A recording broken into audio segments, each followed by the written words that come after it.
Très bien, nous arrivons donc au second principe de la thermodynamique. Nous allons donc dans ce deuxième principe définir une nouvelle fonction appelée la fonction entropie. Alors, l'entropie, c'est quoi? Donc, pour un peu banaliser cette notion, donc l'entropie, au fait, c'est la notion d'ordre et de désordre. Alors, toutes les transformations se font vers une augmentation d'entropie, donc augmentation du désordre. D'accord? À l'état, lorsque l'état est très ordonné, ça veut dire que son entropie est égale à zéro.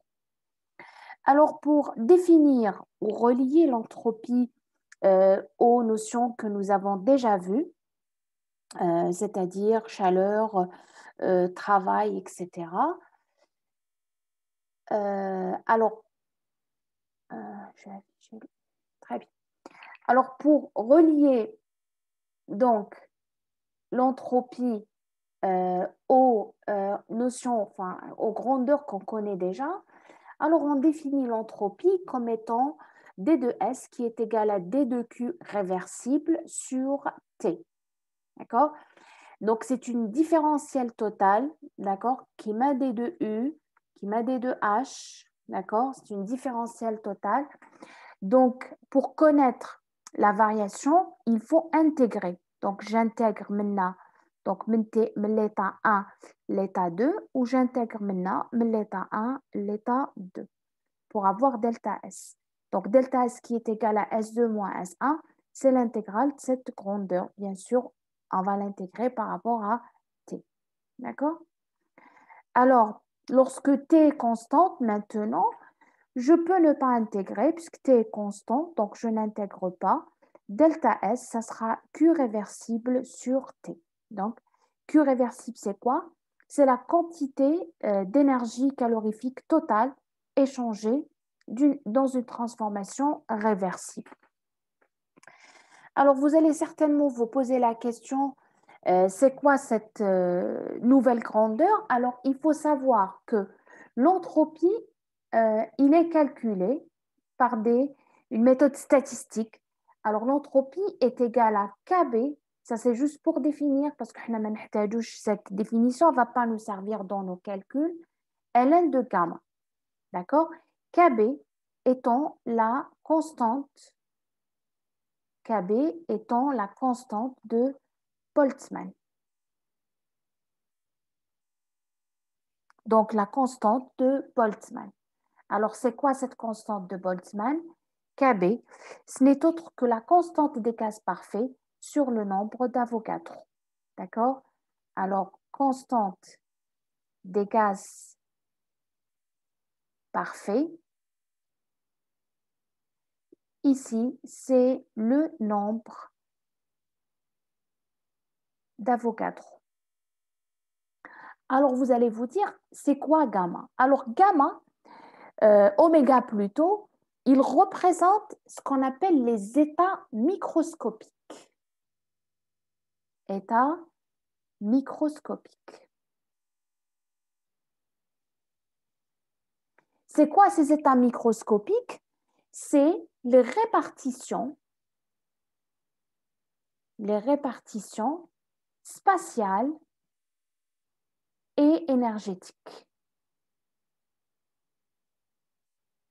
C'est-à-dire comment cette molécule, elle est répartie dans l'espace, d'accord, avec bien sûr les états d'énergie qu'elle occupe. Et c'est pour ça que je vous ai dit tout à l'heure, quand vous prenez un état parfaitement désordonné, d'accord, ça veut dire quoi? Ça veut dire qu'il y a un seul état microscopique, yani oméga est égal à 1, et donc S sera égal à 0. Généralement, le cristal parfait, qu'on va voir tout à l'heure, il a une entropie nulle. Pourquoi? Parce que c'est un état parfaitement ordonné, d'accord? Qu'il y a un seul état microscopique, que oméga est égal à 1, et donc du coup, si on utilise cette relation, on va avoir S est égal à 0. Alors, il faut savoir que, comme je l'ai dit tout à l'heure, l'entropie est reliée au désordre. ça veut dire tout simplement si le désordre augmente, d'accord, je vais avoir S qui va augmenter, d'accord? Et puis donc, si je m'intéresse à la variation d'entropie qui est égale à l'entropie finale moins l'entropie initiale, elle sera toujours positive. Ça veut dire que toutes les transformations qui se font dans l'univers vont dans le sens où delta S est positif ou vont dans le sens où il y a toujours augmentation d'entropie. On revient vers la définition qu'on a vue tout à l'heure. Alors, il faut savoir que la matière existe sous 3 états, l'état solide, liquide et gazeux, que généralement l'état solide, c'est le plus ordonné et l'état gazeux, c'est le plus désordonné. Donc, on va s'attendre à ce que l'état solide va avoir une entropie qui sera égale à nul ou négatif, qui est nul plutôt ou négatif, et on va voir l'état gazeux qui sera le plus désordonné, ça veut dire qu'il va avoir une entropie très grande. D'accord? Dans une transformation infinitésimale, on va avoir D de S, c'est quoi? C'est la variation d'entropie interne plus D de SE, la variation entropie externe. D'accord? Donc, la variation d'entropie externe qui est reliée à quoi? Reliée aux échanges de chaleur avec le milieu extérieur, donc reliée aux échanges de chaleur avec l'extérieur. D'accord? Donc, D2Q, on va avoir quoi? On va avoir D2S extérieur sera égal à D2Q sur T. D'accord? On obtient la définition que nous avons vue tout à l'heure. Alors maintenant, si vous prenez une transformation, maintenant si, voilà, si vous prenez une transformation réversible, d'accord? Si vous prenez une transformation réversible, le système à tout moment est en équilibre, d'accord? Et donc, qu'est-ce qu'on va avoir? Je vais essayer d'effacer tout ça.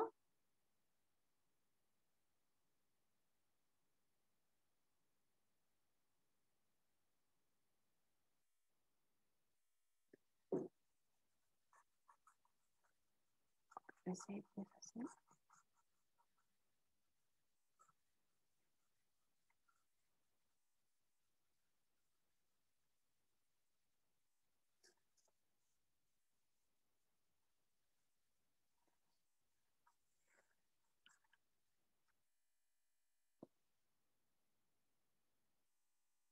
Très bien. Donc, pour une transformation réversible, si je considère une transformation réversible, qu'est-ce que je vais avoir? Je vais avoir un système qui, à tout instant, est en équilibre. Je vais avoir la variation d'entropie interne est égale à 0. J'ai un équilibre à tout moment. Donc, il n'y a pas de désordre. D'accord? Donc, D de S sera égal à 0. Et donc, D de S total, qui est égal à D de SI plus D de SE, ça sera égal à tout simplement D de Q réversible sur T. D'accord? Maintenant, si j'ai une transformation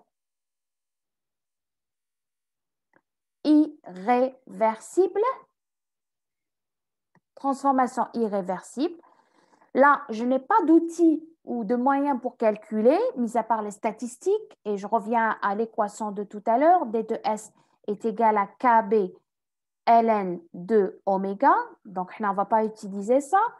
Là, on va juste utiliser les chaleurs et le travail.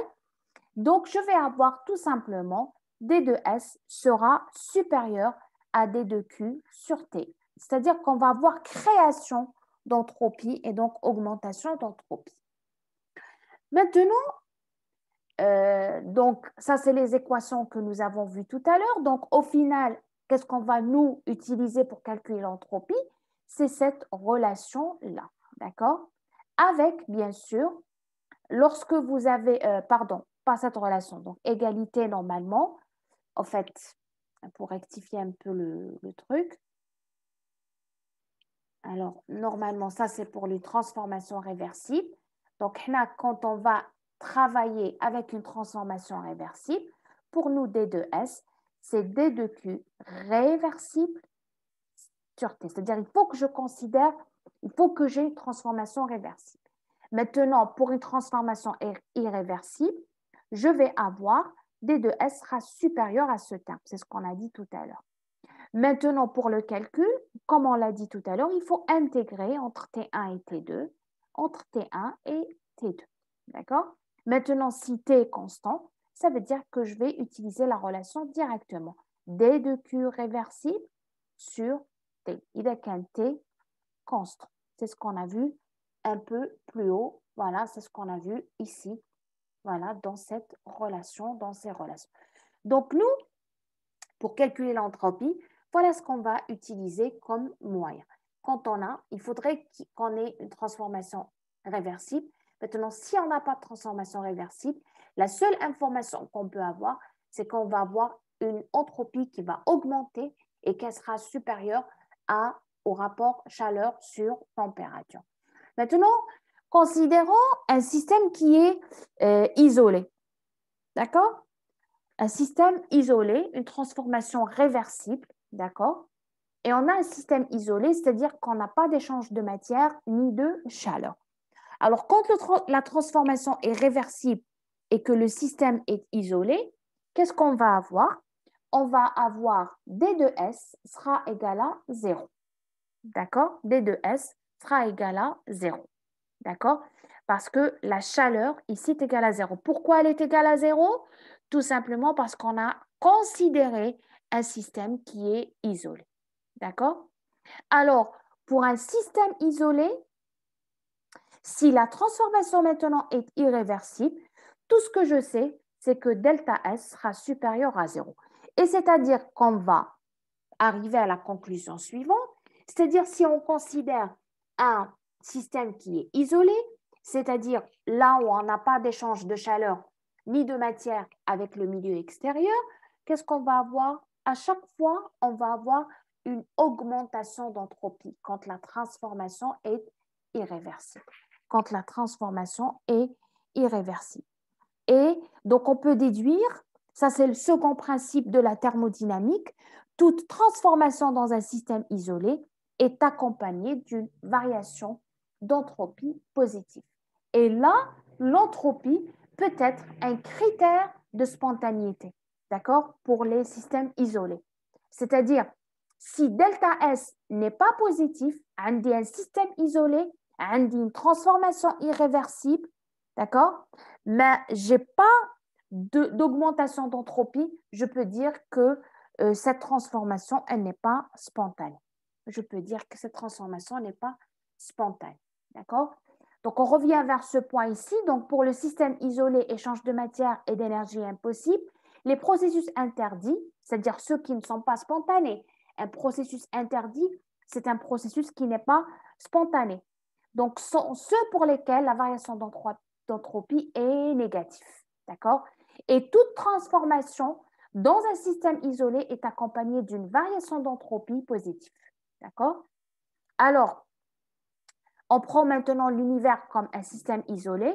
Dans un processus réversible, l'entropie de l'univers reste constante. À l'échelle reste constante parce qu'on a dit que delta S est égal à 0. D'accord? On revient vers ça. Parce que dès que réversible est égal à 0, delta S est égal à 0 lors d'une transformation réversible. Attention, je suis dans un système isolé. D'accord? Si delta S est égal à 0, ça veut dire quoi? Ça veut dire que S final est égal à S initial. Et ça veut dire qu'il n'y a pas de variation d'entropie. D'accord? Maintenant, dans un processus irréversible, l'entropie va augmenter. Et l'entropie de l'univers ne peut jamais décroître, elle ne peut qu'augmenter. Et c'est pour ça que tout au début, dans l'introduction de ce cours, j'ai dit toute transformation dans l'univers se fait vers une augmentation du désordre et donc une augmentation d'entropie. D'accord? On arrive vers les exemples de calcul. On a des exemples de calcul dans le cours. On considère une expansion ou une détente. Expansion, expansion ou détente. Expansion ou détente. Isotherme d'un gaz parfait, avec V2 bien sûr est supérieur à V1 parce que là j'ai dit une détente, d'accord? Dans une transformation réversible, en fait, le chemin B, on ne peut pas l'utiliser parce que nous avons les moyens de calculer l'entropie pour des transformations réversibles. Donc, on va prendre la transformation réversible. On voudrait calculer delta S, qui est égal à S2 moins S1. C'est dQ réversible sur T, d'accord? Alors, dans une transformation dQ, Q evaluation, je sais que delta U est égal à quoi? Est égal à Q réversible plus W réversible, d'accord? Que Q réversible va être, que delta U, si T est constant, delta U va être 0 et je vais avoir Q réversible sera égal à moins W réversible, d'accord? Avec le W, on l'a déjà vu, d'accord? On a fait des exemples, les premiers exercices. On a W, c'est quoi? C'est moins P dV, en remplaçant P par son expression, donc moins nRT dV sur V, d'accord?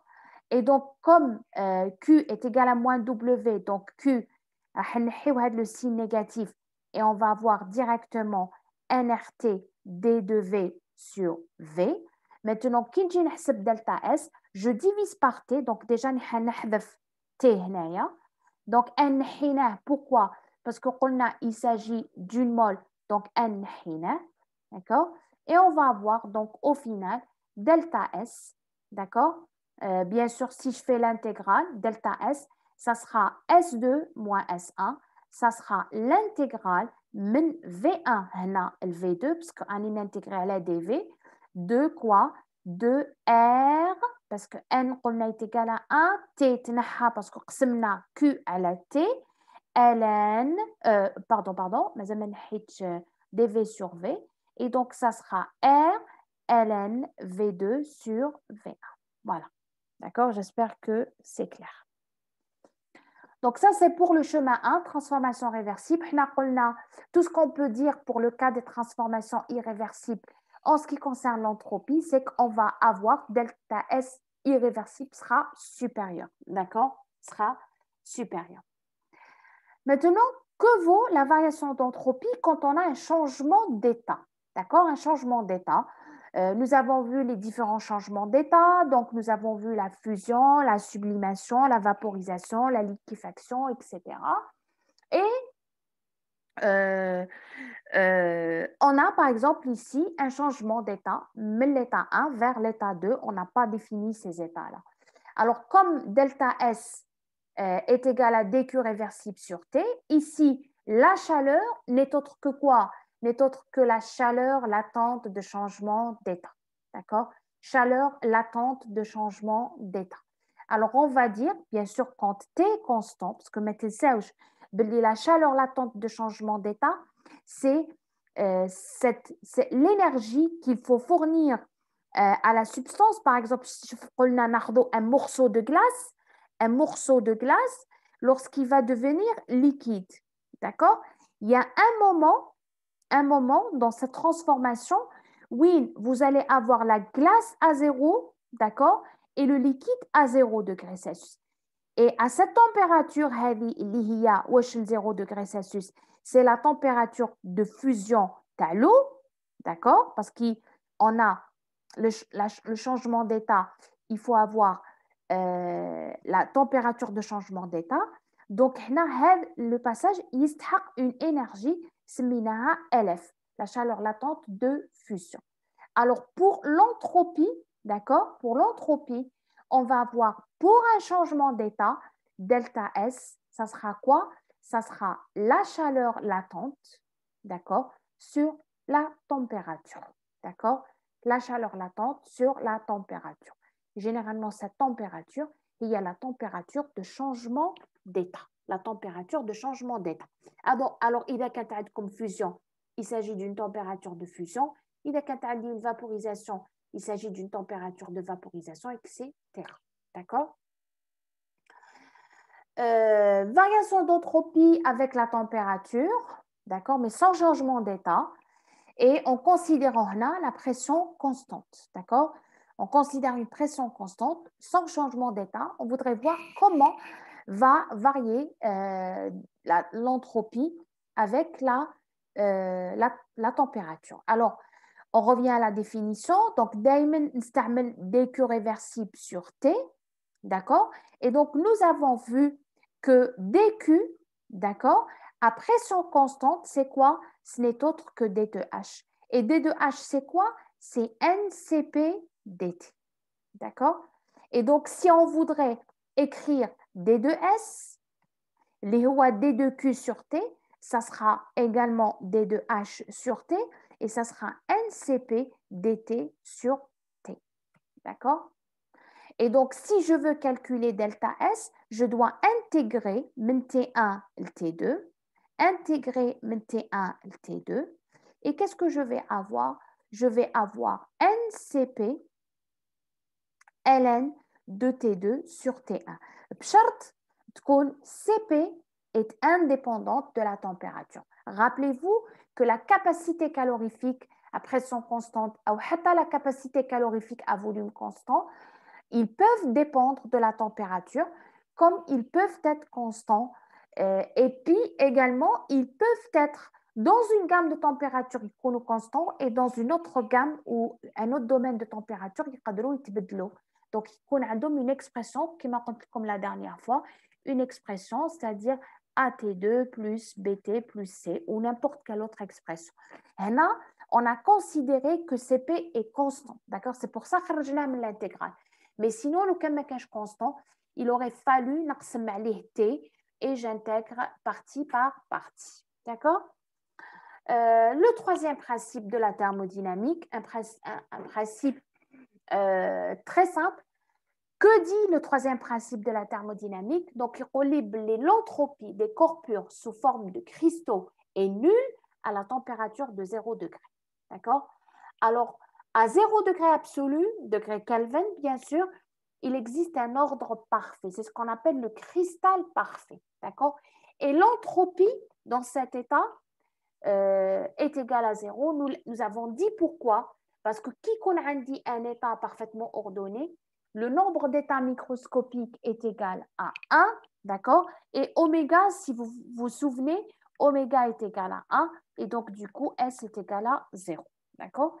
Donc, si j'ai passage d'un état solide à l'état gazeux, d'accord, je vais avoir l'entropie de cet état-là, cette entropie-là, à 0 degré Celsius pour un cristal, d'accord, à 0 degré Kelvin pour un cristal, elle est égale à 0, d'accord? Et je peux déterminer l'entropie absolue de A, d'accord? Donc, c'est une expression qui me permettra de calculer l'entropie absolue du composé A. D'accord? Très bien. On arrive maintenant à un exemple de calcul de variation d'entropie avec tout un chemin, avec variation d'état exactement. Donc, on passe maintenant d'un état T est égal à 0, un cristal parfait, vers un état gazeux, en passant par les trois changements d'état. C'est-à-dire, on va avoir le cristal va fondre, fusion, et puis on va voir le liquide. Le liquide va s'évaporer, une ébullition, l'état gazeux. Ce n'est pas un passage direct, mais l'état solide, l'état gazeux. Non, d'accord? On va passer par la fusion, par l'ébullition. Donc, on obtient dans un premier état, on va obtenir le liquide, donc il va y avoir une fusion, et puis le liquide là, va s'évaporer, d'accord? Température d'ébullition, il va s'évaporer pour me donner la vapeur. Sachant que l'entropie à l'état 0, d'accord, pour un cristal à 0 degré Kelvin sera égal à 0, d'accord? Donc là, je vais découper mon chemin, d'accord, en plusieurs étapes. Alors, j'arrive le premier changement d'état, le passage, كيفاش نحسبه j'ai une variation حتى ال TF j'ai une variation d'entropie qui varie avec la température d'accord donc نعاود نرجع l'exemple de tout à l'heure نعاود نرجع l'exemple de tout à l'heure attendez voilà l'exemple là celui-là donc, qu'est-ce qu'on va avoir? On va avoir delta S, c'est l'intégrale, mais 0 degré TF de Cp sur T dt. Bien sûr, là, on considère une mole. C'est pour ça qu'on N à chaque fois. C'est une mole. C'est le changement d'état. Donc, c'est l'enthalpie de changement d'état sur la température de changement d'état. Même le passage, mais la fusion, l'ébullition. Donc, نعاود نرجع l'expression هذه Cp sur T dt من TF T ébullition. نجي لهذا l'état, c'est le changement d'état, delta H ébullition sur T ébullition. Et enfin, de T à T ébullition, c'est ça. Vous allez me dire peut-être, le T, c'est quoi? Au fait, le T هذايا نقسم عليه, c'est T, hein? C'est-à-dire, إذا كان عندي Cp constant, إذا كان عندي Cp constant, qu'est-ce que je vais faire? تولي dt sur t ou dt sur t qui نخرجها من l'intégrale تولي ln t2 sur t1. إذا cp ما كانش constant, cp peut-être عنده une expression مثلا cp يكون a t au carré plus bt plus c نقسم كلش على t. donc واش يولي عندي؟ يولي عندي at plus b, d'accord, AT plus B, d'accord? Ou من بعد n'intégrer à chaque fois DT, d'accord? N'intégrer DT, d'accord? Donc, on n'aura pas d'exemple de TD sur ça, mais c'est juste pour vous expliquer comment varie l'entropie d'un état, d'une température à une température en passant par différents changements d'état. Alors, delta S, c'est quoi? C'est ST, yani final, le final, moins initial. Avec comme l'état initial, on est à 0 degré Kelvin, et puis il s'agit d'un cristal parfait, son entropie sera égale à 0. D'accord? L'entropie sera égale à 0. Maintenant, comment calcule-t-on l'entropie dans une réaction chimique? Donc, il faut utiliser quoi? Il faut utiliser la loi de S. Loi de S qui reste valable. D'accord? Donc, quand on a une réaction chimique, je veux calculer la variation d'entropie. Ça sera quoi? Ça sera la somme des enthalpies des produits moins la somme des enthalpies des réactifs. D'accord? C'est la loi de S. Bien sûr, il ne faut pas oublier les coefficients stoichiométriques. J'ai pris un exemple là. Donc, HCl, donc je multiplie par 2 parce qu'on dit 2. Pour les autres, donc ce n'est pas nécessaire de multiplier par 2. Voilà. Donc, on arrive à la fin de ce cours. Prochain cours, ça sera sur l'énergie de Gibbs ou ce qu'on appelle l'enthalpie libre.